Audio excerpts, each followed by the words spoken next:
Joint stock company के first class में आ जाओ। अपने रियल लाइफ में कंपनी बोलते हैं ना, कंपनी कंपनी करते रहते हैं। तो कंपनी का बड़ा नाम क्या है? Joint stock company. अब अपने रियल लाइफ में से जॉइंट स्टॉक कंपनी इतना बड़ा नाम नहीं लेते, अपने इसको शॉर्ट फॉर्म में बोल देते हैं कंपनी। तो कंपनी बोलो या जॉइंट स्टॉक कंपनी बोलो, बात एक ही है। तो अपने को सबसे पहले देखना है कि कौन कौन सा टॉपिक्स है जो अपने को इस चैप्टर में कवर करना है। तो मेरा यहाँ पे मार्क किया हुआ है, तुम लोग भी यहाँ पे मार्क कर लो। अपने को मीनिंग एंड डेफिनेशन पढ़ना है कंपनी का, फीचर्स पढ़ना है कंपनी का, देखना है कि कंपनी का क्या कैरेक्टरिस्टिक्स होता है। फिर 7.4 which is objectives of a joint stock company, joint stock company का पर्पस क्या है वो भी अपने को देखना है। मेरिट्स, एडवांटेजेस क्या है कंपनी का। और 7.6 demerits of a company. Demerits मतलब क्या हो गया? Disadvantages, drawbacks. तो ये सारा टॉपिक्स है जो कि क्या है अपने को इस चैप्टर में कवर करना पड़ेगा। अपने आ जाते हैं सबसे पहला, मीनिंग एंड डेफिनेशन। कंपनी का मीनिंग क्या है वो अपने को पढ़ना जरूरी है। तो देखो बहुत सारा पैराग्राफ दिया हुआ है, तुम लोग को एक ही चीज दिया हुआ है पूरा। हम लोग को कौन सा चीज पढ़ना है? तुम लोग नेक्स्ट पेज में आओ। नेक्स्ट पेज में देखो, टेबल के ऊपर तुम लोग का लिखा हुआ है ना 10 जॉइंट स्टॉक कंपनी दिखा, वहां पे हम लोग पढ़ेंगे ये वाला डेफिनेशन। अगर अपने कर लेंगे तो अपना जॉइंट स्टॉक कंपनी का डेफिनेशन हो जाएगा। चलो देखो क्या लिखा हुआ है। A joint stock company is an incorporated association. Incorporated word का मतलब क्या होता है? कंपनी को क्या करवाना पड़ता है? अपना रजिस्ट्रेशन करवाना पड़ता है, ठीक है ना। इसीलिए यहाँ पे इनकॉर्पोरेटेड वर्ड यूज किया जा रहा है। A joint stock company is an incorporated association of persons. Obviously company कौन बनाता है? अपने लोग बनाएंगे, है ना। पर्सन्स लोग हो गए, यहाँ पे लोगों का बात हो रहा है। Having a separate legal existence. अपने फीचर्स में देखेंगे, यहाँ पे देखो पॉइंट नंबर 1 में तुम लोग को दिख रहा होगा सेपरेट लीगल एग्जिस्टेंस, बट फिर भी हम तुम लोग को यहाँ पे बता देते हैं सेपरेट लीगल एग्जिस्टेंस। सेपरेट मतलब अपने को पता है अलग, कंपनी अलग होता है, और कंपनी में जो पैसा लगाता है, कंपनी के जो मेंबर्स होते हैं, कंपनी के जो ओनर्स होते हैं, वो लोग अलग होता है। तो कंपनी अलग है, उसके मेंबर्स अलग है, दोनों का सेपरेट आइडेंटिटी है, दोनों को अपना अपना एक पहचान दिया हुआ है। तो a joint stock company is an incorporated association of persons having a separate legal existence with a perpetual succession. Perpetual succession जैसे रिलायंस का बहुत सारा मेंबर्स है, बहुत सारा शेयर होल्डर्स है। आज अगर समझो उसका कोई एक शेयर होल्डर मर गया तो क्या कंपनी बंद हो जाएगा क्या? तो परपेचुअल सक्सेशन का मतलब क्या होता है? Members will come, members will go, but company will go on and on. Company will go on for ever, ठीक है। कंपनी नहीं रुकेगा। अगर कोई शेयर होल्डर पागल हो जाता है या उसका डेथ हो जाता है या कुछ भी उसको इंसॉल्वेंट हो जाता है वो, तो इससे कंपनी को कोई भी फर्क नहीं पड़ने वाला है। And common seal, what do you mean by common seal? Common seal मतलब स्टैम्प, ऑफिशियल थप्पा, है ना। जैसे रबड़ का स्टैम्प तुम लोग देखता है ना, तो वही है कॉमन सील। मतलब कंपनी का क्या होता है? अपना खुद का स्टैम्प होता है। और वो स्टैम्प किसमें लगता है? इंपॉर्टेंट डॉक्यूमेंट्स में अफिक्स किया जाता है। वो स्टैम्प अगर लग गया, इसका मतलब कंपनी क्या किया? उस चीज को अप्रूव कर दिया है। समझ में आया? तो अपना यहाँ पे 3-4 कीवर्ड्स हुआ। सबसे पहला, जॉइंट स्टॉक कंपनी क्या है? ये एक इनकॉर्पोरेटेड एसोसिएशन ऑफ पर्सन है। इनकॉर्पोरेटेड वर्ड का मतलब रजिस्ट्रेशन करवाना जरूरी होता है। कहाँ रजिस्ट्रेशन करवाएंगे? कंपनीज एक्ट 2013 है, उस एक्ट के अंदर में क्या करना पड़ता है?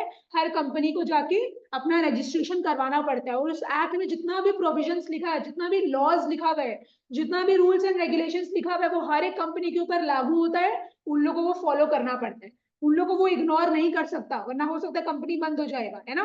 वही है, joint stock company is an incorporated association of person having a separate legal existence with a perpetual succession and common seal, ठीक है। उसके बाद यहाँ पे लास्ट वाला लाइन में आओ, it is an artificial person created by law. आज जैसे अपने क्या है? अपने तो नेचुरल ह्यूमन बींग्स है ना। लेकिन कंपनी क्या? कंपनी एक नेचुरल ह्यूमन बीइंग हो सकता है क्या? नहीं, वो नेचुरल पर्सन नहीं है, वो एक आर्टिफिशियल पर्सन है। और कंपनी को कौन बनाता है? लॉ बनाता है।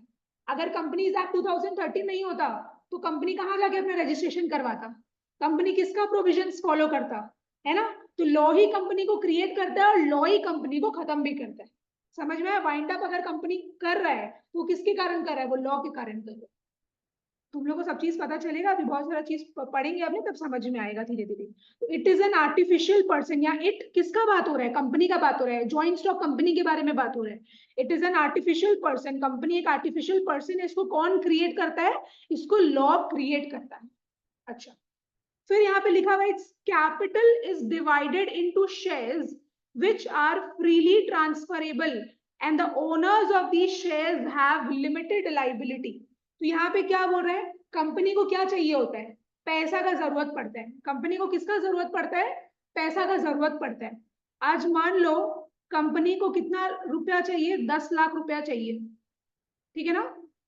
अब 10 लाख रुपया उसको कोई एक बंदा तो नहीं दे देगा, तो क्या करता है ना वो अपना अच्छा उसको जो पैसा चाहिए इसको क्या बोलते हैं अपने, कैपिटल। इसको क्या बोलते हैं, कैपिटल। इस कैपिटल को ना बहुत सारे पार्ट्स में ब्रेक कर दिया जाता है, बहुत सारे पार्ट्स में ब्रेक कर दिया जाता है। जो छोटा छोटा यूनिट्स होता है ना, उस स्मॉल यूनिट्स को अपने क्या बोलते हैं, शेयर। स्मॉल यूनिट्स को अपने क्या बोलते हैं, शेयर। मान लो 10 लाख रुपया उसको रेज करना है ना, 10 लाख रुपीज उसको रेज करना है, और वो एक शेयर का दाम, एक हिस्से का दाम रखना चाहता है 10 रुपया। तो अगर हम लोग 10 लाख से 10 को डिवाइड करेंगे तो कितना आ रहा है, 1 लाख। तो नंबर ऑफ शेयर्स कितना हो गया, 1 लाख। नंबर ऑफ शेयर्स कितना हो गया, 1 लाख। अब 1 लाख शेयर्स कंपनी इशू करने के लिए रेडी हो गया। कंपनी क्या करता है, शेयर्स देता है, और पब्लिक क्या करती है, उस शेयर्स को खरीदती है। उसके बदले पब्लिक क्या करती है, कंपनी को पैसा देती है। तो 1 लाख शेयर्स वो इशू करेगा, और एक एक शेयर का दाम कितना है, 10 रुपया। तो टोटल कैपिटल कंपनी के पास कितना आ जाएगा, 10 लाख रुपए। समझ में आया, तो वही चीज है। तो ये 1 लाख क्या हो गया, अपना शेयर्स हो गया, है ना। तो कंपनी अपना कैपिटल को छोटे छोटे पार्ट्स में डिवाइड कर देता है। तो जो छोटा छोटा पार्ट्स हो गया, जो हिस्सा हो गया, उसी को अपने क्या बोलते हैं, शेयर्स बोलते हैं। स्मॉल यूनिट्स को क्या बोलते हैं अपने, शेयर्स बोलते हैं। समझ में आया। अब जब तुम लोग थोड़ा बड़ा हो जाएगा, जब तुम लोग खुद से थोड़ा शेयर्स वगैरह खरीदना स्टार्ट कर देगा, तो तुम लोग को और अच्छे से समझ में आएगा कि इसका एप्लीकेशन किस तरीके से होता है, रियल लाइफ में ये वर्क कैसे करता है। अभी तुम लोगों को सिर्फ थ्योरेटिकल पार्ट पढ़ना है। तो वही लिखा हुआ है, it's capital is divided into shares and shares are freely transferable. आज मान लो हम रिलायंस कंपनी का शेयर खरीदे, अब मेरे को दिख रहा है 2 महीना बाद, आज हम खरीदे 2 महीना बाद मेरे को पैसा दिख रहा है कि हाँ भाई मेरा, हम जितना में खरीदे थे उस वो पैसा मेरा बढ़ गया, अप्रिशिएट हो गया। हम 10 रुपए में वो शेयर खरीदे, अब उसका दाम 15 रुपया हो गया, और मेरे को पैसा का जरूरत है, तो हम क्या करेंगे, शेयर को बेच देंगे। तो शेयर किसके पास चला जाएगा, वो कोई और उसको खरीद लेगा, वो किसी और के नाम पे हो गया, है ना। तो शेयर्स क्या है, फ्रीली ट्रांसफरेबल है। जरूरी नहीं है कि आपने एक बार अगर शेयर खरीद लिए तो जिंदगी भर अब मेरे को रखना पड़ेगा, ऐसा कोई रेस्ट्रिक्शन नहीं होते। Shares are freely transferable and the owners of the share. और शेयर किसका हो गया, मेरा हो गया, तो ओनर कौन हो गया, हम हो गए उसके owner. And the owners of the shares have limited liability. तो अभी तक अपने सोल प्रोप्राइटर और पार्टनरशिप में पढ़ते हैं कि उन लोगों का लाइबिलिटी क्या होता है, अनलिमिटेड होता है। लेकिन यहाँ पे कंपनी के केस में, ज्वाइंट स्टॉक कंपनी के केस में क्या होता है, मेंबर्स लोग का, शेयर होल्डर्स लोग का लाइबिलिटी जो है वो लिमिटेड होता है। आज मान लो कंपनी अगर बैंक से लोन लिया, आज अगर रिलायंस बैंक से लोन लिया, 1 करोड़ रुपया ले लिया, और अगर मान लो आपको नहीं चुका पा रहे हैं, तो क्या अपने लाइबल है, क्या वो अपने घर आएगा अपने से पैसा मांगने के लिए कि भाई हम तो चुका नहीं पा रहे तो आप लोग दो, नहीं, वी आर नॉट लाइबल। अपना लाइबिलिटी लिमिटेड है। अगर अपना पैसा डूबेगा भी तो कितना डूबेगा, जितना अपने शेयर्स खरीद रखे हैं, बस उतना ही अपना रुपया डूबेगा, उससे ज्यादा 1 रुपया भी वो मेरे से नहीं मांग सकता, बिकॉज मेरा लाइबिलिटी क्या है, यहाँ पे लिमिटेड है।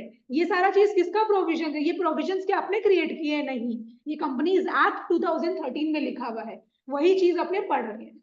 समझ में आया। चलो एक बार रिवाइज कर लेते हैं। तो जॉइंट स्टॉक कंपनी क्या है, incorporated associations of persons having what, separate legal existence with a perpetual succession. Perpetual succession मतलब क्या बोले थे, मेंबर आता रहेगा जाता रहेगा, लेकिन कंपनी को कोई फर्क नहीं पड़ेगा, कंपनी अपना चलता रहेगा। And common seal, common seal क्या था, ऑफिशियल स्टैम्प। हाँ, कंपनी का अपना खुद का स्टैम्प होता है जो वो इंपॉर्टेंट डॉक्यूमेंट्स में अफिक्स करता है। कंपनी का जो कैपिटल है उसको अपने किस में डिवाइड कर देते हैं, शेयर्स में डिवाइड कर देते हैं, और वो शेयर्स क्या है, फ्रीली ट्रांसफरेबल है। और शेयर्स का जो ओनर्स होता है उनका लाइबिलिटी क्या होता है, लिमिटेड होता है। कंपनी एक नेचुरल पर्सन है कि आर्टिफिशियल पर्सन है, एक आर्टिफिशियल पर्सन है। और कंपनी को कौन क्रिएट करता है, लॉ क्रिएट करता है, it is created by law. अब तुम लोग अगर ये सब कीवर्ड समझ गया ना तो तुम लोग अपने लैंग्वेज में अपने हिसाब से बना के लिख सकता है। समझ में आया? कीवर्ड्स उठाना जरूरी है अपने को, कीवर्ड्स नहीं रहेगा तो फिर अपना मार्क्स चला जाएगा। क्लियर हुआ जॉइंट स्टॉक कंपनी का डेफिनेशन? ठीक है, अब फीचर्स में अपने को वही सारा चीज पढ़ना है, ठीक है ना? चलो, तो फीचर्स का दूसरा नाम अपने को पता है क्या होता है? Characteristics. The distinctive features of the company form of organisation are as follows. तो सबसे पहला पॉइंट जो अपने को पढ़ना है वो है सेपरेट लीगल एग्जिस्टेंस। क्या बोल रहे हैं यहाँ पे देखो, a company has a distinct legal entity independent of its members. तो कंपनी का क्या है? अपना खुद का पहचान है, कंपनी अलग है, अब उसका शेयर होल्डर्स लोग अलग होता है और कंपनी अलग होता है। It can own property, make contracts and file suits in its own name. तो कंपनी क्या है? अपने खुद के नाम पे प्रॉपर्टी खरीद सकता है, कोई भी एसेट अपने नाम पे खरीद सकता है, किसी के संग भी कॉन्ट्रैक्ट कर सकता है, and file suits in its own name. वो किसी पे केस कर सकता है, कोई उस पे केस कर सकता है, ठीक है ना? तो कंपनी भी क्या है? एक इंसान के जैसा ही है, मान लो, बस नेचुरल पर्सन नहीं है वो, आर्टिफिशियल पर्सन है, लेकिन वो एक इंसान के जैसे ही। मैंने हम लोग देखो अपने क्या सोचे थे, अपने जो अपने पर्सन से, अपने ह्यूमन बींग से अपने क्या सोचेंगे कि भाई आज हम अगर कंपनी खोल रहे हैं तो कंपनी तो मेरा ही है। अपने क्या सोचेंगे कि कंपनी तो मेरा ही है, तो कंपनी हो चाहे हम हो, बात तो एक ही है, दोनों एक ही हुआ। लेकिन अपने को अपने नजर से नहीं देखना है, अपने को लॉ के नजर से देखना है। लॉ क्या बोलता है? लॉ के नजर में कंपनी और कंपनी को जो चला रहा है वो दोनों अलग है, ठीक है ना? चाहे वो मेरा ही कंपनी हो, लेकिन लॉ के नजर में हम अलग है और मेरा कंपनी अलग है, ठीक है? Share holders are not the joint owners of the company's property. आज रिलायंस जो भी अपना इन्वेस्टमेंट्स खरीद रखा है, जो भी प्रॉपर्टीज वगैरह खरीद रखा है, हम ये नहीं बोल सकते कि कंपनी अगर एसेट खरीदे तो वो मेरा भी एसेट है। हम जॉइंट ओनर नहीं है उसके, बिकॉज यहाँ पे सेपरेट लीगल एग्जिस्टेंस में ये बोल रहा है कि कंपनी अलग हो गया और उसके मेंबर्स अलग हो गए। A shareholder cannot be held liable for the acts of the company। shareholder कौन होता है? ऐसा बंदा जो उस कंपनी का शेयर को होल्ड कर रहा है। आज अगर मेरे पास रिलायंस का शेयर है, then I am the shareholder of that company। तो क्या लिखा हुआ है? A shareholder cannot be held liable for the acts of the company। Company कैसा भी एक्ट करे, कंपनी चाहे गलत तरीके से एक्ट कर रहा है चाहे सही तरीके से एक्ट कर रहा है, मेरा रिस्पॉन्सिबिलिटी कुछ नहीं है। कंपनी अगर गलत करेगा तो भी I am not liable, company अगर सही करेगा तो भी आई एम नॉट लायबल, मेरे पर कोई चीज का रिस्पॉन्सिबिलिटी नहीं है, ठीक है? यहां तक माफ करो, पूरा पूरा अपने को पढ़ने का जरूरत नहीं है, बस दो दो तीन तीन लाइन पढ़ना है, सफिशिएंट है। सेपरेट लीगल एग्जिस्टेंस समझ में आया? नंबर 2 में आओ, परपेचुअल सक्सेशन। तो परपेचुअल सक्सेशन में देखो क्या बोल रहे हैं, perpetual succession means continued existence. जो हम तुम लोग को बोले थे, मेंबर को चाहे कुछ भी हो जाए, कंपनी अपना चलता रहेगा, कंपनी नहीं रुकेगा। A company is a creation of law. Company को कौन क्रिएट करता है? लॉ क्रिएट करता है, and only the law can bring an end to its existence. तो कंपनी को लॉ क्रिएट भी करता है और खत्म भी कौन करता है? लॉ ही खत्म करता है उसको। इट्स लाइफ, मतलब कंपनी का life does not depend on the life of its members. जैसे सोल प्रोप्राइटर के केस में अपने क्या पढ़े थे, अगर सोल प्रोप्राइटर मर गया तो उसका भी गया, सोल प्रोप्राइटरशिप फर्म जो है उसको भी बंद करना पड़ेगा। अगर उसका बेटा केपेबल नहीं है तो उसको तो बंद करना पड़ेगा वो चीज। लेकिन कंपनी के केस में ऐसा नहीं होता है, अगर मेंबर को कुछ हो भी जाता है तो इससे कंपनी को कोई फर्क नहीं पड़ेगा। The death, insolvency. इंसॉल्वेंसी मतलब अगर कोई बैंकरप्ट हो गया, कोई मैंने किसी के पास पैसा नहीं है, is not in a financial position to pay his debts वगैरह। द डेथ, इंसॉल्वेंसी और ल्यूनेसी। ल्यूनेसी मतलब पागल हो जाना of members does not affect the life of a company. Member को चाहे कुछ भी हो जाए, वो चाहे मर जाए, वो चाहे इंसॉल्वेंट हो जाए, वो चाहे पागल हो जाए, उससे कंपनी के लाइफ को कोई भी फर्क नहीं पड़ने वाला है। It continues to exist even if all its members die. तो अगर सबके सब भी चले जा रहे हैं तो कंपनी को कोई फर्क नहीं पड़ेगा। मेंबर्स में come and go but the company goes on until it is bound up. तो कंपनी चलता रहेगा जब तक उसको लॉ खत्म नहीं कर देता। तो सिंपल सा बात है, हक किसका है? लॉ का ही है। लॉ ही उसको बनाएगा, लॉ ही उसको खत्म करेगा। बस मेंबर के आने जाने से उसको कोई फर्क मैम नहीं पड़ने वाला। ये परपेचुअल सक्सेशन अपने को बोल रहा। मैम हाँ पार्थ। मैम अगर कंपनी के सारे बोर्ड मेंबर्स कंपनी को छोड़ दे तो कंपनी को रन कौन करेगा? नहीं, नया बोर्ड मेंबर्स आ जाएगा। बहुत बार होता ही है कि बोर्ड ऑफ डायरेक्टर्स लोग रिजाइन कर देता है, बट वो लोग अगर रिजाइन कर देगा, वो लोग अगर नहीं काम कर पा रहे हैं, तो ऑफ कोर्स हम लोग नया बोर्ड ऑफ डायरेक्टर्स को चूज करेंगे। ऐसा तो नहीं कि दुनिया में जितने आदमी है सभी के सबके सभी एक बार में मर जाएंगे। अच्छा, मतलब जैसे कोई कंपनी बैंकरप्ट हो गया तो फिर वो कंपनी को किसी दूसरे कंपनी को सेल कर देगा तो फिर नहीं, वो कंपनी कंपनी अगर को बैंकरप्ट हो चलाएगा। जाएगा तो कंपनी क्या करेगा? ऑफ कोर्स कंपनी को तो बंद करना पड़ेगा, खत्म करना ही पड़ेगा ना। अपना क्रेडिटर होल्ड माने उसका जो भी हम्म। क्रेडिटर्स है उनका लाइबिलिटी को वो सेटल ऑफ करके वो खत्म करेगा अपने आप को, बिकॉज ऑलरेडी वो कंपनी डूब गया है अब। और कंपनी रेल डूबा हुआ कंपनी को ऊपर पहुंचने में बहुत टाइम लगता है और generally it is not possible. तो अगर वो ऑलरेडी बैंकरप्ट हो गया तो वो अल्टीमेटली बंद हो जाएगा, बिकॉज कोई भी बोर्ड ऑफ डायरेक्टर्स उसको चलाना नहीं चाहेगा और कोई भी मेंबर्स नहीं है जो उसके ऊपर पैसा लगाएंगे अब, बिकॉज ट्रस्ट खत्म हो जाता है। हम्म, समझा? ठीक है मैम। हाँ मैम। हाँ, तो पहला पॉइंट आपने क्या पढ़े फीचर्स का? सेपरेट लीगल एग्जिस्टेंस, और दूसरा परपेचुअल सक्सेशन। ठीक है। थर्ड, यहाँ पे क्या बोल रहा है अपने को? Limited liability. तो अपने ऑलरेडी डेफिनेशन में देख चुके हैं कि मेंबर्स का लाइबिलिटी क्या होता है? लिमिटेड होता है। अच्छा, शेयर होल्डर्स बोलो चाहे ओनर्स बोलो चाहे मेंबर्स बोलो, बात एक ही है ना? कंपनी का कौन होता है? कंपनी में पैसा कौन लगाता है? Share holders. आज अगर हम कंपनी में पैसे कोई कंपनी का शेयर खरीदे हैं तो वो हम क्या हो गए?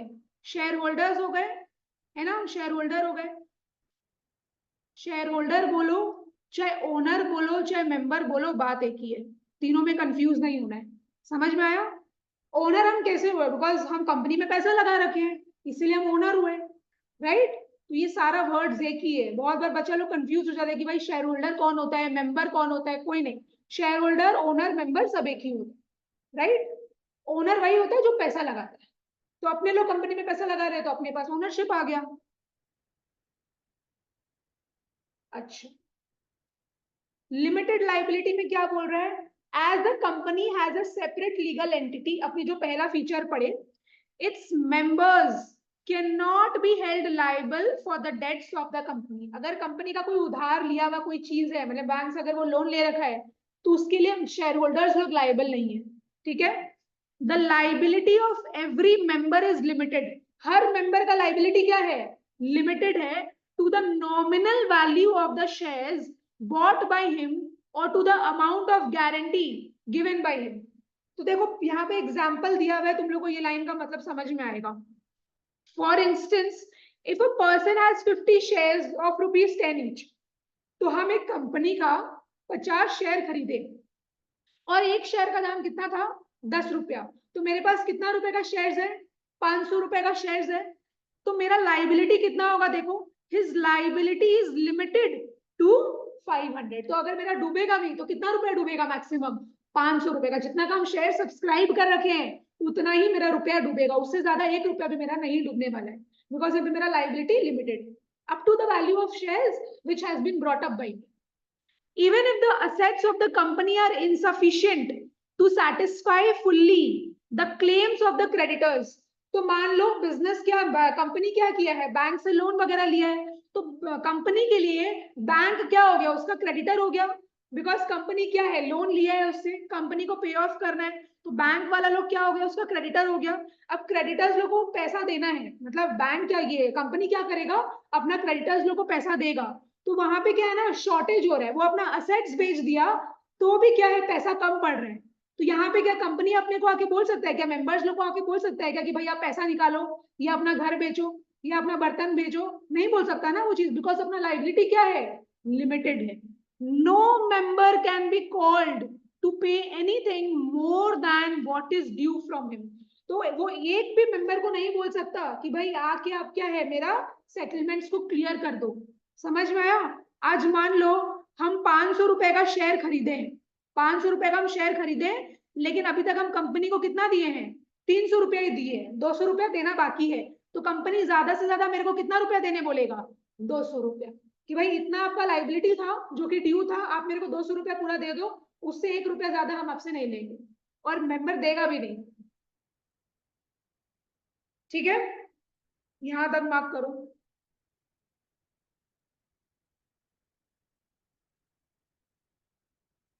अच्छा, एक और चीज लिखा हुआ था यहाँ पे, एक लाइन हम पढ़ रहे हैं, the liability of every member is limited to the nominal value of shares brought by him और to the amount of guarantee given by him. तो ऐसा होता है, मान लो कोई एक मेंबर था, वो बोला था कि अगर कंपनी वाइंड अप हो जाएगा, अगर कंपनी वाइंड अप होगा तो हम आपको उस केस में हम गारंटी दे रहे हैं कि हम आपको 5 लाख रुपया देंगे। ये गारंटी दे दिया, एक शेयर होल्डर क्या किया, गारंटी दे दिया कि अगर कंपनी वाइंड अप होता है तो उस केस में हम आपको कितना रुपए देंगे, 5 लाख रुपए देंगे। अब मान लो एक्चुअल में कंपनी वाइंड अप हो रहा है, तो ये क्या किया था, मान लो मिस्टर ए तो गारंटी दिया था कि हम 5 लाख रुपए देंगे, अब उसको एक्चुअल में क्या है, देना पड़ेगा, चाहे उसको अपना घर ही बेचना पड़े। तुम गारंटी दिया था ना मेरे को, तो तुमको अपना पूरा करना पड़ेगा बात को, तुम अब उससे पीछे नहीं हट सकता। या तो तुमको गारंटी देने बोला कौन, तुम गारंटी नहीं देता, बट अब सिंस तुम मेरे साथ कॉन्ट्रैक्ट कर लिया है, तुम मेरे को गारंटी दे चुका है, तो तुमको क्या करना पड़ेगा, मेरे को रुपया देना पड़ेगा। ठीक है, बट अपने इंडिया में ये सब चलता नहीं है। अपने इंडिया में क्या चलता है, लिमिटेड बाय शेयर्स, जो अभी अपने पढ़े, अपना मैक्सिमम कितना रुपया डूबेगा, जितना हमने शेयर्स खरीद रखे हैं बस उतना ही रुपया अपना डूबेगा, उससे ज्यादा कंपनी मेरे से 1 रुपया भी नहीं मंगवा सकता। तो ये गारंटी वाला चीज अपने इंडिया में नहीं चलता है उतना। चलो याद करते हुए चलना है, पहला पॉइंट क्या था, सेपरेट लीगल एग्जिस्टेंस, दूसरा क्या है, परपेचुअल सक्सेशन, थर्ड क्या पढ़े, लिमिटेड लाइबिलिटी। किसका लाइबिलिटी का बात हो रहा है, शेयर होल्डर्स का, मेंबर्स का, ओनर्स का लाइबिलिटी लिमिटेड होता है। ठीक है, फोर्थ में आ जाओ, ट्रांसफरेबिलिटी ऑफ शेयर्स। अभी आपने देखे ना, क्या देखे, shares are freely transferable, right, हम लोग डेफिनेशन में देखे थे, तो यहाँ पे उसी का बात हो रहा है। The capital of a company is divided into parts. Company का जो कैपिटल रहता है उसको अपने हिस्सों में बांट देते हैं, कुछ पार्ट्स में बांट देते हैं, और यही पार्ट्स को हम क्या बोले थे, अपने क्या बोलते हैं, shares. Each part is called a share. तो हर एक पार्ट को अपने क्या बोलते हैं, शेयर बोलते हैं, हिंदी में बोले तो हिस्सा। These shares are generally transferable। तो ये शेयर्स क्या है, इसको अपने ट्रांसफर कर सकते हैं, जरूरी नहीं है मेरे पास आ गया तो पूरा जिंदगी मेरे पास रहेगा, नहीं, ऐसा कुछ नहीं है। A shareholder is free to withdraw his membership from the company by transferring his shares। आज मान लो हम अभी रिलायंस का शेयर खरीद रखे, मतलब अभी हम उसके मेंबर हैं, अब मेरे को उसका मेंबर नहीं बनना, तो हम क्या करेंगे, शेयर्स बेच देंगे। अब अगर हम पूरा का, मेरे पास जितना शेयर था, मान लो 50 शेयर था, पूरा का पूरा बेच दिए, तो अब क्या मेरा कंपनी से कोई रिश्ता है, नहीं है, मतलब हम अपना मेंबरशिप विड्रॉ कर लिए, है ना। तो मेंबरशिप विड्रॉ कैसे कर लेंगे, जब हम लोग अपना शेयर्स को ट्रांसफर कर देंगे, बेच देंगे। ठीक है, यहां तक मार्क करो, ट्रांसफरेबिलिटी ऑफ शेयर्स में। ठीक है, 5 में आ जाओ, कॉमन सील। कॉमन सील में देखो क्या बोल रहा है, being an artificial entity. Artificial entity मतलब कंपनी क्या है, एक आर्टिफिशियल पर्सन है। A company can not act and sign itself. अब कंपनी एक नेचुरल पर्सन तो नहीं है, अपने जैसे जैसे अपने खुद पेपर में साइन करते हैं वैसे कंपनी का तो हाथ पैर नहीं होता है ना, तो वो थोड़ी ना खुद से साइन कर पाएगा, तो उसके बिहाफ में कौन करता है, आदमी लोग होते हैं, बोर्ड ऑफ डायरेक्टर्स होते हैं, मैनेजमेंट टीम होता है, जो उसके बिहाफ में क्या करता है, डॉक्यूमेंट्स वगैरह साइन करता है। ठीक है, इसीलिए लिखा हुआ है, being an artificial entity a company can not act and sign itself, therefore it acts through human beings। so human beings के थ्रू क्या करता है, कंपनी एक्ट करता है। all the acts of the company are authorized by its common seal। अब company अगर किसी के संग कुछ मान लो कॉन्ट्रैक्ट भी कर रहा है, तो अग्रीमेंट बनता है ना, तो उस अग्रीमेंट में क्या होना चाहिए, उस कंपनी का ऑफिशियल सील होना चाहिए, कॉमन सील होना चाहिए, तभी माना जाएगा कि हाँ भाई कंपनी और दूसरे कंपनी के बीच में कुछ बातचीत हुआ है। अगर कोई एक ऐसा डॉक्यूमेंट है जिसमें मेरे कंपनी का स्टैंप ही नहीं है, हम मानेंगे कि भाई कंपनी अग्री नहीं किया था, मान लो अप्रूव ही नहीं किया था। यहाँ पे उस तरीके का बात हो रहा है। The name of the company is engraved on its common seal। Of course उस स्टैम्प में क्या है, उस रबड़ में लिखा हुआ रहता है ना, जैसे कि हम लोग का भी, तुम लोग का जब टेस्ट पेपर दिया जाएगा तो आदर्श क्लासेस का भी क्या एक स्टैम्प है पास फेल का, तो उसके ऊपर लिखा हुआ रहता है आदर्श रुमानी क्लासेस। तो वैसे हर कंपनी का भी क्या है, स्टैम्प में अपना नाम होता है। कोई भी एबीसी कंपनी है तो उसका उस स्टैम्प में नाम दिया हुआ रहेगा, तो वही लिखा है। The name of the company is engraved on it's common seal. The common seal is affixed on all important documents as a token of the company's approval। तो कॉमन सील किसके ऊपर लगाते हैं, इंपॉर्टेंट डॉक्यूमेंट्स के ऊपर लगाया जाता है, ये सोच के कि हाँ भाई कंपनी अप्रूव कर दिया, कंपनी हाँ बोल दिया, कंपनी का कंसेंट है।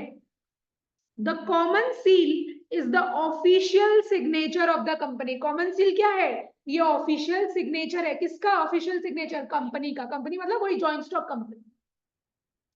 Any document which does not bear the common seal of the company, ऐसा डॉक्यूमेंट जिसमें कंपनी का ऑफिशियल सिग्नेचर नहीं है, is not binding on the company. तो कंपनी उस चीज के लिए क्या है, हाँ कंपनी रिस्पॉन्सिबल नहीं है, मतलब कंपनी का कुछ अग्रीमेंट हुआ ही नहीं था, कंपनी को उस बारे में कुछ पता ही नहीं है। समझ में आया? तो कॉमन सील तुम लोग पूरा ही मार्क कर लो, ठीक है। पॉइंट नंबर 6 में आ जाओ, separation of ownership and control. तुम लोग को बता देते हैं, एक वर्ड होता है ओनरशिप और एक वर्ड होता है कंट्रोल या फिर मैनेजमेंट।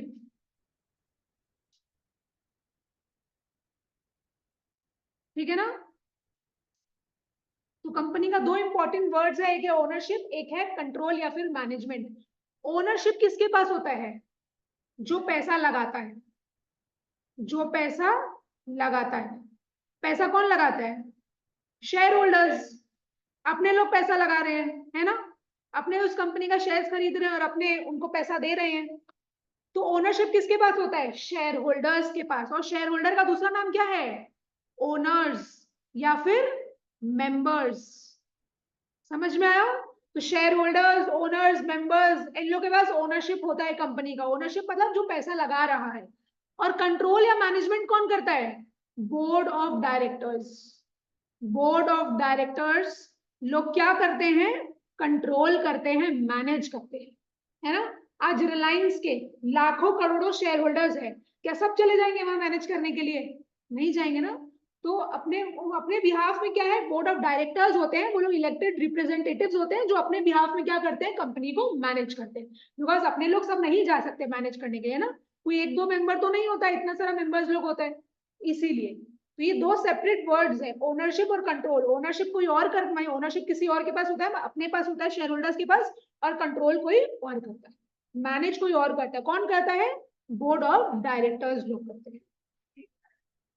प्रोमोटर्स, वो लोग होते हैं प्रोमोटर्स, जो कंपनी जिसके पास आइडिया आता है कि चलो कंपनी फॉर्म करते हैं, समझा, वो लोग अपने हिसाब से रजिस्ट्रेशन करवाते हैं, पूरा लीगल फॉर्मेलिटीज को फुलफिल करते हैं, they are known as promoters. आएगा आगे वाले चैप्टर्स में सब आएगा, टेंशन मत लो, तुम टाइप्स ऑफ प्रोमोटर्स भी पढ़ेगा वहां पे।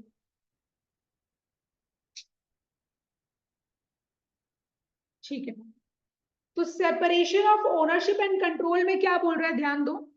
Members have no right to participate directly in the day to day management of a company. Members कौन हो गया, अपने लोग, ओनर्स शेयर होल्डर्स लोग मेंबर्स हो गया, अभी हम तुम लोग को लिखवाए। तो क्या अपने पास राइट है कि अपने रिलायंस में चले जाए, रिलायंस कंपनी में चले जाए और उनका डे टू डे मैनेजमेंट में इंटरफेयर करें? No, we don't have this right, we can not participate in the day to day management. They elect their representatives called directors who manage the company's affairs on behalf of the members। तो अपने behalf में कौन manage करता है company को, board of directors लोग अपने behalf में मैनेज करता है कंपनी को। Thus, the ownership of a company is distributed among the shareholders while the management is vested in the board of directors। तो यहाँ पे क्या बोल रहा है, ओनरशिप किसके पास होता है, शेयर होल्डर्स के पास होता है। ओनरशिप किसके पास होता है, शेयर होल्डर्स के पास। मैनेजमेंट कौन करता है, बोर्ड ऑफ डायरेक्टर्स लोग करते हैं। समझ में आया? जो वर्ड्स अभी अपने लिखे वही चीज लिखा हुआ है यहाँ पे, यहां तक मार्क कर लो,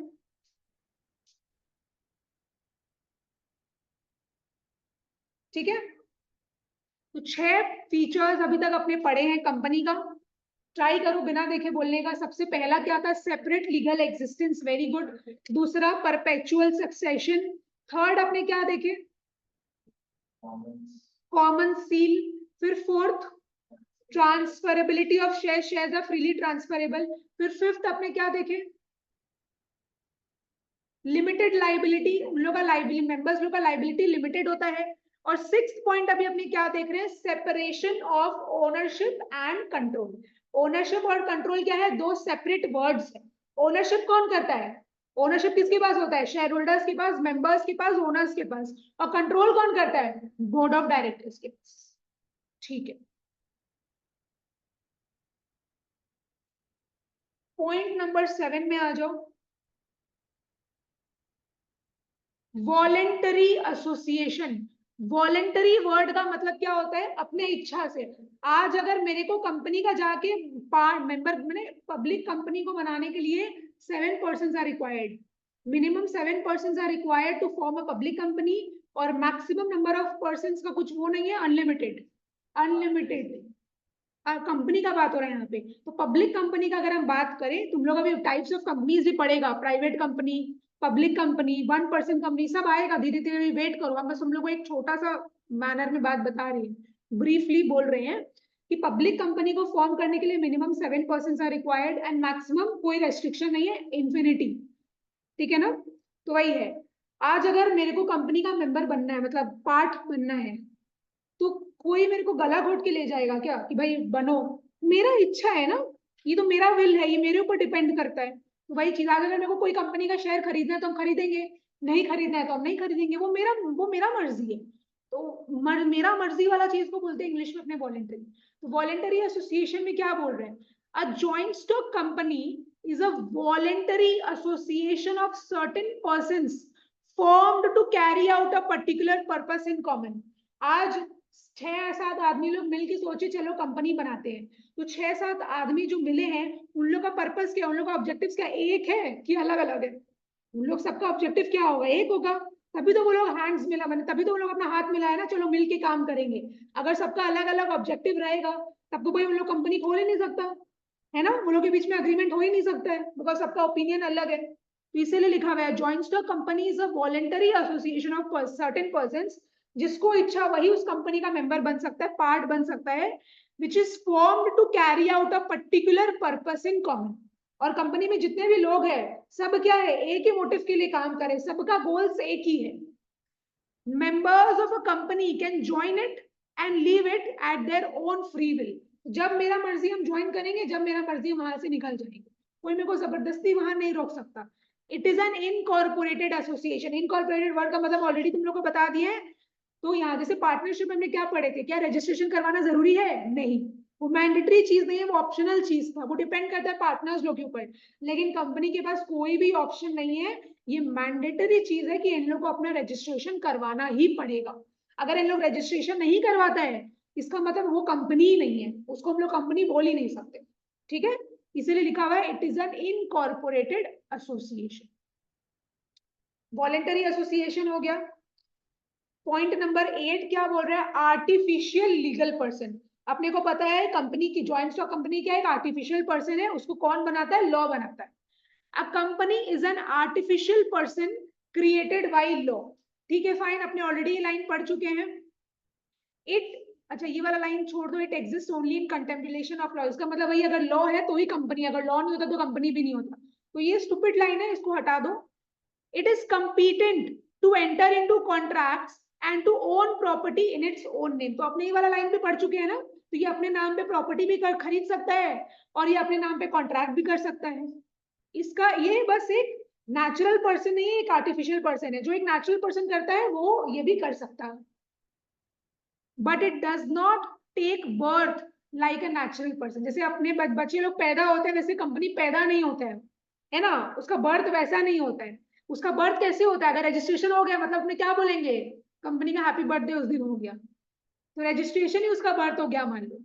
and it has no physical body of a natural human being. जैसे अपना एक फिजिकल बॉडी है, वैसे उसका फिजिकल बॉडी नहीं है, वो एक बिल्डिंग ही है मान लो, इसीलिए उसको एक आर्टिफिशियल पर्सन बोला जाता है। लीगल क्यों बोल रहे हैं? Because it is allowed by law, it is created by law, right, इसलिए लीगल बोला जा रहा है। बहुत बढ़िया। उसके बाद आ जाओ कॉर्पोरेट फाइनेंस। कॉर्पोरेट फाइनेंस में देखो क्या बोल रहे हैं। अच्छा, कंपनी का जो शेयर्स, कंपनी क्या करता है, शेयर्स इशू करता है। तो ऐसा है क्या कि आज रिलायंस अगर शेयर्स इशू कर रहा है तो कलकत्ता का ही सिर्फ आदमी लोग खरीदेगा, बॉम्बे का आदमी लोग नहीं खरीद सकता, ऐसा तो नहीं है। कोई किसी को भी खरीदना है, कोई चाहे चंडीगढ़ में बैठा हो, कोई चाहे बॉम्बे में बैठा हो, कोई चाहे कलकत्ता में बैठा हो, कोई चाहे चेन्नई में बैठा हो, हर जगह से लोग क्या कर सकते हैं, उस कंपनी का शेयर्स खरीद सकते हैं। The share capital of a company is generally divided into a large number of shares of small value. तो रिलायंस जब पहले अपना शेयर्स मैंने निकाला था ना, पहले बहुत पहले का बात बता रहे हैं, तो 1 रुपया, 2 रुपया, 5 रुपया, सोचो इतना कम प्राइस था। तो अगर शेयर का वैल्यू कम रहता है ना, जो छोटा मिडिल इनकम पीपल होता है, जो लो इनकम ग्रुप्स होता है, वो लोग भी क्या है, उस चीज को अफोर्ड कर सकता है। अगर ज्यादा महंगा शेयर रहेगा तो हर आदमी तो अफोर्ड नहीं कर पाएगा ना। तो यहाँ पे जनरली नहीं, जरूरी नहीं है कि बढ़े। कंपनी अगर अच्छा परफॉर्म करेगा तो ही तो तुम्हारा शेयर का प्राइस बढ़ेगा ना। अगर कंपनी अच्छा परफॉर्म करेगा ही नहीं तो तुम्हारा शेयर प्राइस तो गिर जाएगा। वो तो कंपनी के ऊपर डिपेंड करता है कि वो कितना अच्छा परफॉर्म कर रहा है। समझा? जरूरी नहीं है जो कंपनी निकल रहा है उसका शेयर प्राइस हमेशा बढ़े। नहीं नहीं नहीं, ऐसे इकोनॉमी के कारण ही शेयर प्राइसेस फ्लक्चुएट करता है। जैसे कि जब चंद्रयान वो अपना गया था चांद पे, उस समय देखा इकोनॉमी का कंडीशन बहुत अच्छा हो गया था, शेयर प्राइसेस सारा भाग गया था। कोरोना में क्या हुआ, शेयर प्राइसेस सारा गिर रखा था। तो जैसा तुम्हारा इन्वायरमेंट है, जैसा तुम्हारा इकोनॉमी है, उसके हिसाब से शेयर प्राइसेस बहुत ज्यादा रिफ्लेक्ट करता है। समझा?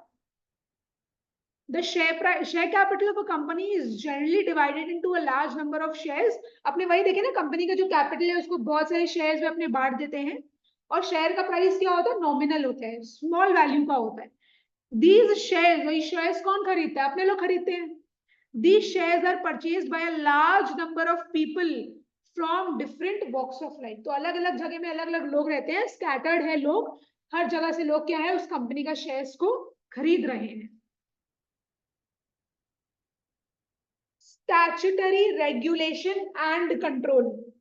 यहाँ पे देखो क्या बोल रहा है, यहाँ पे रूल्स एंड रेगुलेशंस का बात कर रहा होगा। Government exercises control through company law over the management of joint stock company. Government क्या करता है, कंट्रोल करता है। बिकॉज इन लोग का कंपनीज क्या होती है, रजिस्टर्ड होती है। तो गवर्नमेंट के पास क्या है, इन लोग का पूरा अपना रिकॉर्ड्स है, कोई भी चीज छुपा हुआ नहीं है। लोगों को भी पता है, बिकॉज इन लोगों को क्या करना पड़ता है, ऑफिशियल वेबसाइट पे अपना अकाउंट्स को सबमिट करना पड़ता है ना। तो पब्लिक कॉन्फिडेंस भी है एक, इन लोग इस चीज को भी इंजॉय करता है। तो गवर्नमेंट कंपनी को कंट्रोल करता है, किसके थ्रू, कंपनी लॉ के थ्रू। तो कंपनी लॉ में बहुत सारे रूल्स एंड रेगुलेशंस दिया हुआ है, वही इन लोगों को फॉलो करना पड़ता है, राइट। तो गवर्नमेंट इस तरीके से इन लोगों को कंट्रोल करता है। A company is required to comply with several legal formalities and to file several documents with the registrar of companies. तो बहुत सारा लीगल फॉर्मेलिटीज होता है, बहुत सारा डॉक्यूमेंट्री वर्क होता है जो कि कंपनीज को पूरा करना पड़ता है।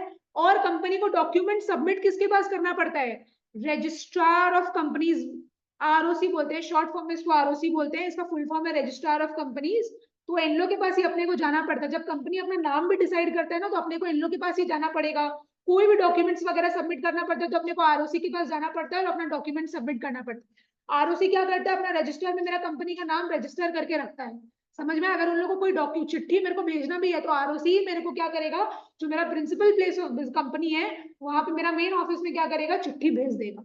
अगर हम छोटा से छोटा चीज कोई अपना चेंज कर रहे हैं, मान लो हम कोई अपना ऑब्जेक्टिव चेंज करें कि भाई अभी हम चॉकलेट का काम कर रहे थे, कंपनी खोल रखे है, मेरे को गारमेंट्स का लाइन में भी घुसना है, तो हम अपना ऑब्जेक्टिव क्या करें, थोड़ा बहुत चेंजेस कर रहे हैं, हम अपना लाइन ऑफ बिजनेस को क्या कर रहे हैं, एक्सपैंड कर रहे हैं। तो कुछ कंपनी में कोई भी छोटा से छोटा चेंजेस भी अगर मेरे को लाना है, अगर मेरा बोर्ड ऑफ डायरेक्टर का एक आदमी चेंज हो भी रहा है, हर एक चीज मेरे को क्या करना पड़ेगा, आरओसी को जाके बताना पड़ेगा। समझ में आया? हम लोग कोई भी चीज हिडन नहीं रख सकते हैं। तो अगर हम लोग ये सब करेंगे तो कंपनीज एक्ट 2013 में बहुत सारा सेक्शन सब सेक्शन दिया हुआ है। तो पेनल्टीज भी होता है, इम्प्रिजनमेंट भी होता है, और बहुत सारा लेट फाइन्स भी होता है। पैसा वैसा अपने को बहुत देना पड़ता है, या ऑफिसर्स लोगों को जेल जाना पड़ता है। तो ये सब चीज अपने ऊपर लागू हो जाता है।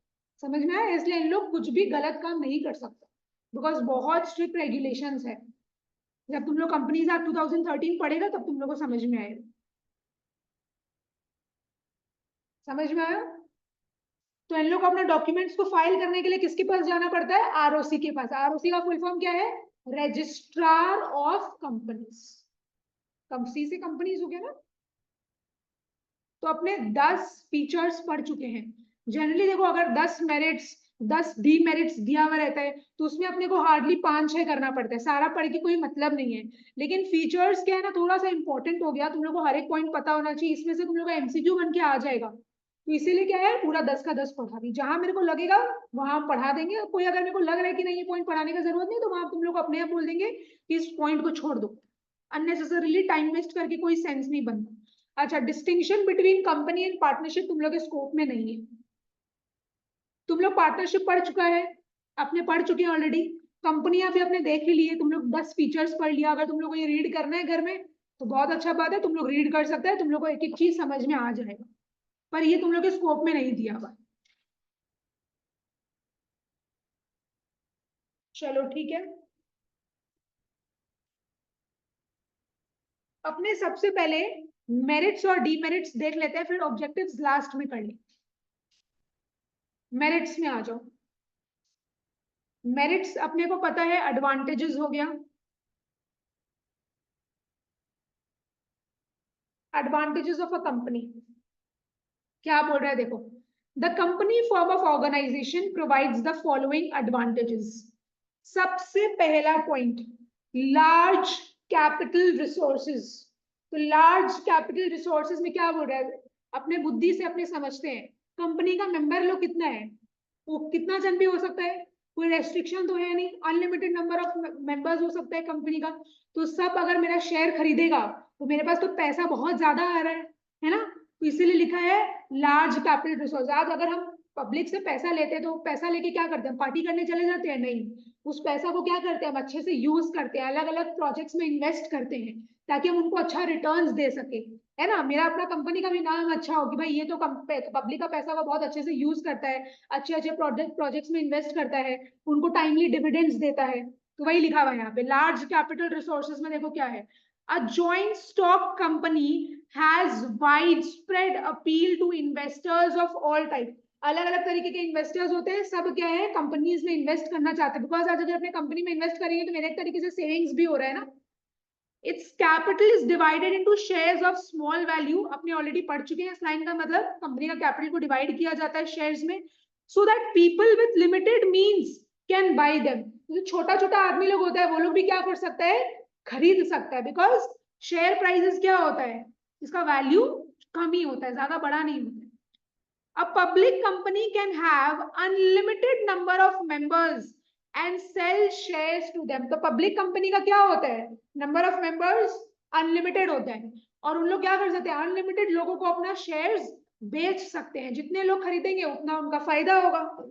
The credit standing of a company is also high. तो मतलब यहाँ पे बोरोइंग कैपेसिटी क्या हो जाता है कंपनी का, बहुत ज्यादा हो जाता है, बिकॉज वो बहुत लोगों से उसको पैसा मिल रहा है यहाँ पे। समझ में आया? Different types of securities can be issued to mobilize funds. Mobilize करना मतलब क्या होता है, कलेक्ट करना, accumulate करना, कलेक्ट करना from different kinds of investors. तो कंपनी क्या करता है ना, पब्लिक कंपनी क्या करता है, अब सिक्योरिटीज मतलब यहाँ पे अलग अलग टाइप्स ऑफ शेयर्स का बात हो रहा है। एक होता है डिबेंचर्स, एक होता है शेयर्स। शेयर्स का भी दो पार्ट होता है, इक्विटी शेयर्स, प्रेफरेंस शेयर्स। समझ में आया? तो अलग अलग तरीके का सिक्योरिटीज होता है, तो कंपनी को जैसा सिक्योरिटी समझ में आता है वो उस हिसाब से सिक्योरिटी उस समय इशू करता है। समझ में आया? हर सिक्योरिटी का अपना एडवांटेज है, हर सिक्योरिटी का अपना डिसएडवांटेज है। तो ये वाला इक्विटी शेयर्स क्या होता है, प्रेफरेंस शेयर्स क्या होता है, डिबेंचर्स क्या होता है, इसका एडवांटेजेस, डिसएडवांटेजेस, मीनिंग, फीचर्स, ये सब अपने क्लास 12 में पढ़ेंगे। तुम लोग का चैप्टर नंबर 3 है, sources of finance for a joint stock company. बड़ा चैप्टर है तो वो क्लास 12 में, वो अभी नहीं है। Different types of securities can be issued. तो कंपनी क्या करता है, अलग अलग तरीके का सिक्योरिटीज इशू करता है ताकि वो फंड्स रेज कर सके, अलग अलग टाइप के इन्वेस्टर्स को वो दे देता है। अगर हम लोग शेयर्स दे रहे हैं, इक्विटी शेयर्स दे रहे हैं, तो वो शेयर्स, मैंने ऐसे लोग जो मेरा इक्विटी शेयर्स को होल्ड कर रहे हैं उनको क्या बोलेंगे, इक्विटी शेयर होल्डर्स। अगर हम लोग डिबेंचर्स इशू कर रहे हैं तो ऐसे लोग जो मेरे कंपनी का डिबेंचर्स को होल्ड करें उनको बोलेंगे डिबेंचर होल्डर्स। तो ये सारे अलग अलग तरीके के इन्वेस्टर्स हो गए ना, तो वही चीज है। यहां तक मार्क करो। तो लार्ज कैपिटल रिसोर्सेज में अपने क्या पढ़े कि कंपनी क्या करती है, अलग अलग लोगों को अलग अलग तरीके का शेयर्स देता है। समझ में आया? और सिंस पब्लिक कंपनी का बहुत सारा मेंबर्स होता है तो वो अनलिमिटेड पैसा उन लोग से कलेक्ट कर सकता है, मोबिलाइज कर सकता है। Number 2, limited liability. आपने ऑलरेडी देखे ना फीचर्स में, है ना? देखो, the liability of a member of a company is limited to the face value of shares held by him.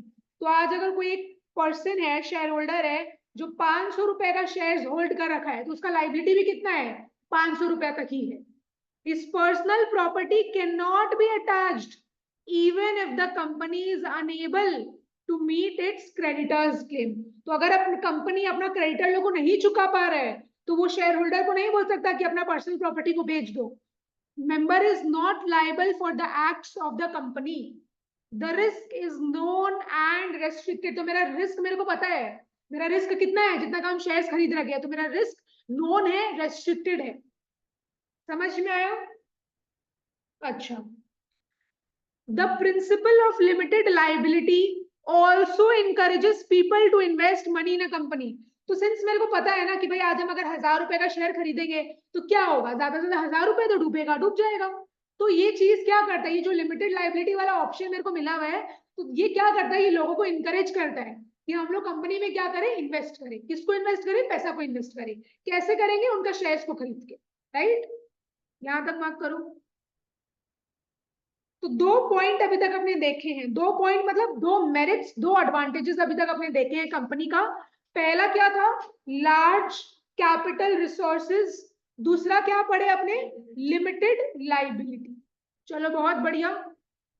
Third, continuity of existence. Continuity of existence में अपने को क्या बोल रहा है? A joint stock company enjoys uninterrupted existence over a long period of time। ये कौन सा वर्ड है? Perpetual succession. रिलेट करो, याद है ना? परपेचुअल सक्सेशन में वही बोल रहा था, members will come, members will go, but the company will go on for ever. तो वही लिखा हुआ है, joint stock company enjoys uninterrupted existence over a long period of time as a company has a separate legal entity। since separate legal entity वाला concept यहाँ follow हो रहा है, death or insolvency of its members do not threaten its existence। तो company को कोई चीज का डर नहीं है कि अगर मेंबर मर भी गया तो कोई दिक्कत नहीं है, कंपनी अपना चलता रहेगा। कंपनी को टेंशन नहीं है कि यार मेरा मेंबर मर गया तो मेरे को बंद करना पड़ेगा अपना कंपनी, नहीं, ऐसा कोई बात नहीं है यहाँ पे। अच्छा, ओनरशिप ऑफ अ कंपनी में change without affecting the continuity of operations. Ownership तो क्या होता रहता है, चेंज होता रहता है। आज मेरे पास शेयर्स था, कल हम तुम लोग को बेच दिए, तो ओनरशिप किसके पास चला गया? तुम लोग के पास चला गया। तो कंपनी को कोई फर्क पड़ेगा क्या? कंपनी तो जैसा अपना फंक्शन कर रहा है वो स्मूथली अपना ऑपरेट करता रहेगा, कंपनी को कोई प्रॉब्लम होगा ही नहीं इस चीज में। तो थर्ड पॉइंट क्या था अपना? Continuity of existence. ठीक है, कंपनी अपना चलता रहे। फाइन, पॉइंट नंबर 4 में आ जाओ। पॉइंट नंबर 4 में देखो क्या लिखा हुआ है, एफिशिएंट मैनेजमेंट। एफिशिएंट मैनेजमेंट में क्या बोल रहा है?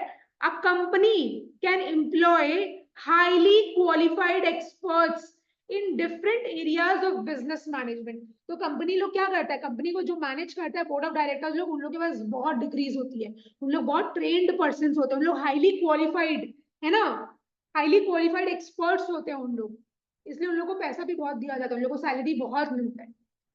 Employment of professional managers helps in improving the efficiency of business transactions. तो अगर आज हम लोग प्रोफेशनल मैनेजर्स लोग को हायर करेंगे, उनको अगर एम्प्लॉय करेंगे तो उन लोग क्या करेगा, मेरा कंपनी को अच्छे से एफिशिएंटली रन कर पाएगा, है ना, उन लोग अपना अच्छा डिसीजन दे पाएगा, उन लोग को पता रहेगा कि हाँ इस पैसा को, ये रिसोर्सेज को किस तरीके से यूज करना है, कौन से प्रोजेक्ट्स में इन्वेस्ट करना है। Right, the combined judgment and experience of several directors facilitate balanced and rational decisions। एक बोर्ड ऑफ डायरेक्टर्स तो नहीं होता है, बोर्ड पब्लिक कंपनी का, पब्लिक लिमिटेड कंपनी जो है, मैक्सिमम नंबर ऑफ डायरेक्टर्स होता है 15। तो आज अगर 10-15 डायरेक्टर्स लोग हैं तो सब में, और एकदम सब हाईली क्वालिफाइड है, सब प्रोफेशनल लोग हैं, तो सब क्या करेंगे, बैलेंस्ड मैनर में डिसीजंस लेंगे, है ना। कंबाइंड जजमेंट, कंबाइंड मैनर में चीजों को जज करेंगे, तो इससे क्या होगा, वो लोग गलत डिसीजन नहीं लेगा, वो लोग प्रॉपर डिसीजन लेगा, वो लोग रैशनल डिसीजन लेगा, है ना। जो चीज सही है वो लोग वही चीज डिसाइड करें। यहां तक मार्क करो। तो 4 पॉइंट पढ़ लिए, 4 मेरिट्स पढ़े हैं। पहला मेरिट क्या था, लार्ज कैपिटल रिसोर्सेज की, इन लोगों के पास पैसा बहुत ज्यादा आ जाता है। दूसरा, मेंबर्स लोग का लाइबिलिटी क्या होता है, लिमिटेड होता है, तो ये लिमिटेड लाइबिलिटी वाला ऑप्शन क्या करता है, लोगों को इनकरेज करता है, इस कारण वो लोग क्या करते हैं, पैसा इन्वेस्ट करते हैं कंपनी में, राइट। थर्ड क्या है, कंटिन्यूटी ऑफ एग्जिस्टेंस, मेरे को अगर अपना ओनरशिप चेंज भी करना है तो आई कैन चेंज, कोई प्रॉब्लम नहीं है, कंपनी अपना चलता रहेगा, कंपनी को कोई भी प्रॉब्लम नहीं आएगी, तो ये एडवांटेज हो गया। और एफिशिएंट मैनेजमेंट, सिंस कंपनीज क्या करती है, हाईली क्वालिफाइड एक्सपर्ट्स को हायर करती है, प्रोफेशनल मैनेजर्स को हायर करती है, इसलिए क्या है, इन लोग डिसीजंस भी बैलेंस्ड मैनर में, रैशनल मैनर में, प्रॉपर मैनर में ले सकते हैं। अच्छा, 5 में आ जाओ, transferability of shares. Transferability of shares में मेरे को क्या बोल रहा है, the shares of a public company are listed on the stock exchange so that a member can easily sell his shares। तुम लोग देखो मनी कंट्रोल वगैरह, है ना, तो पब्लिक कंपनी का शेयर्स कहाँ लिस्ट होता है, स्टॉक एक्सचेंज में लिस्टेड रहता है, और मेंबर क्या कर सकता है, आराम से वहां जाके लेवा बेची कर सकता है शेयर्स का। He is not bound to keep them for life. आज अगर हम रिलायंस का शेयर खरीद ले तो मेरे पर कोई ऐसा ऑब्लिगेशन नहीं है कि मेरे को जिंदगी भर वो शेयर अपने पास रखना पड़ेगा, नहीं, मेरा जब मर्जी होगा हम उसको बेच सकते हैं, ठीक है। यहां तक मार्क करो। अच्छा, उसके बाद पॉइंट नंबर 8 और 9 में आओ। देखो जनरली तुम लोग को वैसे देखा जाए तो 5 पॉइंट्स जो है, 5 तो फुल फ्लेजेड मैनर में लर्न करना ही है, बिकॉज तुम लोग को लॉन्ग क्वेश्चन है, बोल देगा मेरिट्स लिखो, तो तुम लोग को 5 नंबर का देगा तो 5 पॉइंट तो लिखना ही पड़ेगा। बट हम प्रेफर करते हैं कि भाई 1-2 पॉइंट एक्स्ट्रा करके चलो थोड़ा, ताकि क्या है, अगर भूल भी जाओ तो अपने को प्रॉब्लम नहीं होगा। तो पॉइंट नंबर 8 में आ जाओ, गुडविल में देखो क्या बोल रहा है, गुडविल मतलब रेप्यूटेशन, है ना, इज्जत। A company enjoys a good reputation and prestige in the business world। तो कंपनी अगर अच्छा करता है तो उसका नाम अलग होता है ना, तो वही चीज है, वो एक अच्छा रेप्यूटेशन अगर बना लिया अपना तो उसका स्टेटस अलग हो जाता है, लोग रिस्पेक्ट करने लग जाते हैं। A company's activities are subject to scrutiny by auditors and government। तो सीए वाला लोग क्या करते हैं, ऑडिट का काम करता है ना, तो बहुत सारा सीए लोग क्या करता है, ऑडिट के लिए अलग अलग कंपनीज में जाता है, और उनका क्या है, पूरा फाइनल अकाउंट्स वगैरह चेक करता है कि कोई गद्दारी तो नहीं कर रहा है ना, उन लोग का पूरा अकाउंट्स चेक करता है, पूरा स्टॉक चेक करता है, सब कुछ चेक करता है उन लोग, ठीक है ना। अच्छा, तो वही लिखा हुआ है, कंपनीज मतलब वो लोग बेसिकली जाके देखते हैं कि इन लोग गलत काम तो नहीं कर रहे हैं, इन लोग सही तरीके से अपना काम कर रहा है कि नहीं कर रहे हैं, राइट। तो वही है, companies activities are subject to scrutiny. Scrutiny मतलब क्या है, चेक रखना, ध्यान रखता है, by auditors and the government। Its accounts are published and they are public documents। तो रिलायंस का जो भी डॉक्यूमेंट्स वगैरह अगर उसके अपने ऑफिशियल वेबसाइट में जाएंगे तो मेरे को हर साल का अकाउंट उन लोग का दिख जाएगा कि उन लोग के पास कितना लाइबिलिटीज है, उन लोग के पास कितना एसेट्स है, वो कंपनी कितना प्रॉफिट कमा रहा है या लॉस कमा रहा है, उसका एक्सपेंसेस क्या क्या है, मेरे को हर चीज दिख जाएगा वहां पे।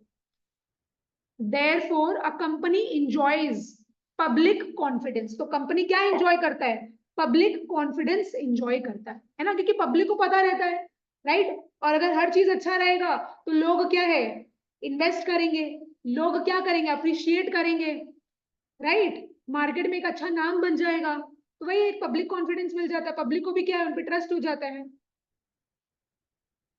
तो वही गुडविल में बात हो रहा है। अच्छा, उसके बाद क्या बोल रहा है, सोशल एडवांटेजेस। सोशल एडवांटेजेस में क्या बोल रहा है, the company form of organisation mobilises scattered savings of the community and channelizes them into productive uses। इस लाइन का मतलब वही है, लोग तो देखो अलग अलग जगह है, हर जगह के लोग क्या कर रहे हैं, उस कंपनी का शेयर को खरीद रहे हैं, तो कंपनी क्या कर रहा है, अलग अलग लोगों का शेयर, मैंने अलग अलग लोगों को शेयर दे रहा है, और उसके बदले क्या कलेक्ट कर रहा है, पैसा कलेक्ट कर रहा है, और पैसा को कोई मिसयूज तो नहीं कर रहा है, पैसे का क्या कर रहा है, प्रोडक्टिव यूज कर रहा है, राइट, उसको अच्छी अच्छी जगह में लगा रहा है। अच्छा, it thereby facilitates savings and capital formation। तो सेविंग्स मतलब क्या है, लोगों का पैसा सेव ही तो हो रहा है ना, आज अगर हम कहीं पे इन्वेस्टमेंट करें तो मतलब मेरा पैसा क्या हो रहा है, एक तरीके से सेव ही हो रहा है। और कैपिटल फॉर्मेशन मतलब इन्वेस्टमेंट, वो कंपनी क्या करता है, लोगों का पैसा लेके अलग अलग जगह में इन्वेस्ट कर देता है ना, अच्छा अच्छा असेट्स खरीद लेता है, प्रॉपर्टीज खरीद लेता है, कोई दूसरा जगह इन्वेस्ट कर देता है, प्रोजेक्ट्स में लगा देता है। तो कैपिटल फॉर्मेशन का मतलब यहाँ पे इन्वेस्टमेंट होंगे, अलग अलग जगह में इन्वेस्टमेंट करते हैं वो। A company offers employment to a large number of persons। तो कंपनी क्या करता है, बहुत सारे लोगों को एम्प्लॉयमेंट का अपॉर्चुनिटी देता है, right. It helps in the wider distribution of ownership of shares. Ownership of shares का क्या करता है, वो डिस्ट्रीब्यूशन करता है, मतलब शेयर्स बांट रहा है ना, वो शेयर्स दे रहा है, तो ओनरशिप लोगों के पास जा रहा है, तो ओनरशिप का क्या हो रहा है, डिस्ट्रीब्यूशन हो रहा है। तो it helps in the wider distribution of ownership of shares. यहां तक मार्क कर लो। तो अपने कितना पॉइंट्स पढ़े मेरिट्स का, 7 पॉइंट्स पढ़े। पहला 5 पॉइंट क्या था, फर्स्ट था लार्ज कैपिटल रिसोर्सेज, दूसरा क्या है लिमिटेड लाइबिलिटी, थर्ड क्या है कंटिन्यूटी ऑफ एग्जिस्टेंस, फोर्थ क्या लिखा हुआ है efficient management, fifth transferability of shares, six अपने क्या पढ़े गुडविल, सेवेंथ पॉइंट अपने क्या पढ़े सोशल एडवांटेजेस, राइट। अच्छा, हम लोग कंपनी का डेफिनेशन क्या देखे थे, कंपनी का डेफिनेशन कहां गया, yes, a joint stock company is an incorporated association of persons having a separate legal existence with a perpetual succession and common seal. Its capital is divided into shares which are freely transferable and the owners of these shares have limited liability। ये क्या है, it is an artificial person, इसको कौन create करता है, created by law, ठीक है। उसके बाद हम लोग इसका फीचर्स देखें, फीचर्स बोलो या कैरेक्टरिस्टिक्स बोलो, बात एक ही है। तो यहाँ पे हम लोग कितना फीचर्स देखे, 10 फीचर्स देखे। पहला क्या था, सेपरेट लीगल एग्जिस्टेंस, मतलब कंपनी अलग, कंपनी में जो पैसा लगा रहा है वो अलग, और कंपनी को मैनेज कौन करता है, बोर्ड ऑफ डायरेक्टर्स, ठीक है। कंपनी अपने नाम पे क्या कर सकता है, कॉन्ट्रैक्ट बना सकता है, अपने नाम पे क्या कर सकता है, वो खुद ही किसी पे केस कर सकता है, कोई उस पे भी केस कर सकता है, ठीक है ना। दूसरा क्या है परपेचुअल सक्सेशन, मतलब क्या बोले थे, कंटिन्यूड एग्जिस्टेंस, कंपनी हमेशा चलता रहेगा चाहे कुछ भी हो जाए, किसी को कंपनी को तो फर्क नहीं पड़ेगा। थर्ड पॉइंट क्या है लिमिटेड लाइबिलिटी, मेंबर्स लोगों का लाइबिलिटी क्या रहता है, लिमिटेड रहता है। कहां तक लिमिटेड रहता है, to the nominal value of shares, यहां से ये इंपॉर्टेंट है, to the nominal value of shares brought by him और to the amount of guarantee given by him. ये लाइन रिपीट करो एक बार, the liability of every members is limited to the nominal value of the shares bought by him or to the amount of guarantee given by him, ठीक है। Point number 4 में अपने क्या देखे, transferability of shares, shares are generally transferable, क्या company का capital को divide किया जाता है कुछ कुछ पार्ट्स में, वही पार्ट को अपने क्या बोलते हैं शेयर, और शेयर्स क्या है फ्रीली ट्रांसफरेबल है, ठीक है। उसके बाद अपने कौन सा पॉइंट देखे थे, कॉमन सील, कॉमन सील मतलब कंपनी का ऑफिशियल सिग्नेचर, कंपनी का ऑफिशियल सिग्नेचर जो कि किसमें अफिक्स किया जाता है, इंपॉर्टेंट डॉक्यूमेंट्स में अफिक्स किया जाता है। फिर हम लोग क्या देखे, separation of ownership and control, control कौन करता है, बोर्ड ऑफ डायरेक्टर्स, और ओनरशिप किसके पास है, मेंबर्स लोग के पास, शेयर होल्डर्स के पास, ठीक है। फिर हम लोग क्या देखे, वॉलेंटरी एसोसिएशन, वॉलेंटरी एसोसिएशन मतलब मेंबर्स को जब मर्जी वो मेंबर बन जाएगा, मेंबर को जब मन है कि भाई हम इस कंपनी को छोड़ दें, वो शेयर ट्रांसफर कर देगा और वहां से अपना मेंबरशिप विड्रॉ कर लेगा। फिर हम लोग देखें आर्टिफिशियल लीगल पर्सन, क्या कंपनी एक नेचुरल पर्सन है, नहीं, क्या उसका हाथ पांव है, नहीं, वो एक आर्टिफिशियल पर्सन है। तो कंपनी के बिहाफ में कौन एक्ट करता है, लोग एक्ट करते हैं। कॉर्पोरेट फाइनेंस, कॉर्पोरेट फाइनेंस में वही शेयर्स का बात हो रहा है, कंपनी का कैपिटल को डिवाइड कर दिया जाता है लार्ज नंबर ऑफ शेयर्स में, और हर शेयर का वैल्यू क्या रहता है, स्मॉल रहता है, हाँ, और ये शेयर्स कौन खरीदता है, बहुत सारे लोग खरीदते हैं अलग अलग जगह से। लास्ट पॉइंट जो था वो है स्टैट्यूटरी रेगुलेशन एंड कंट्रोल। तो कौन इसको कंट्रोल करता है? गवर्नमेंट कंट्रोल करता है। कैसे? किसके थ्रू? कंपनी लॉ के थ्रू, है ना। अच्छा, a company is required to comply with several legal formalities. बहुत सारा लीगल फॉर्मेलिटीज होता है जो कि कंपनी को पूरा करना पड़ता है, और उसको अपना डॉक्यूमेंट्स कहाँ फाइल करना पड़ता है? रजिस्ट्रार ऑफ कंपनीज के पास जाके क्या करना पड़ता है? उसको अपना डॉक्यूमेंट्स को सबमिट करना पड़ता है। ठीक है, तो अपना मीनिंग हो गया, आज फीचर्स हो गया अपना पूरा 10, और अपना मेरिट्स कंप्लीट हो गया। अपना क्या क्या बाकी है इस चैप्टर में? डीमेरिट्स बाकी है और अपना ऑब्जेक्टिव्स बाकी है। तो ये दो टॉपिक कंप्लीट करने के बाद अपना ये वाला चैप्टर भी खत्म हो जाएगा, जो कि नेक्स्ट डे हो ही जाएगा, राइट। तो अपने आज का क्लास यहीं तक रखते हैं, बिकॉज तुम लोग का इको क्लास है, आई गेस मैथ्स क्लास है। ठीक है, नेक्स्ट डे अपने कंटिन्यू करेंगे।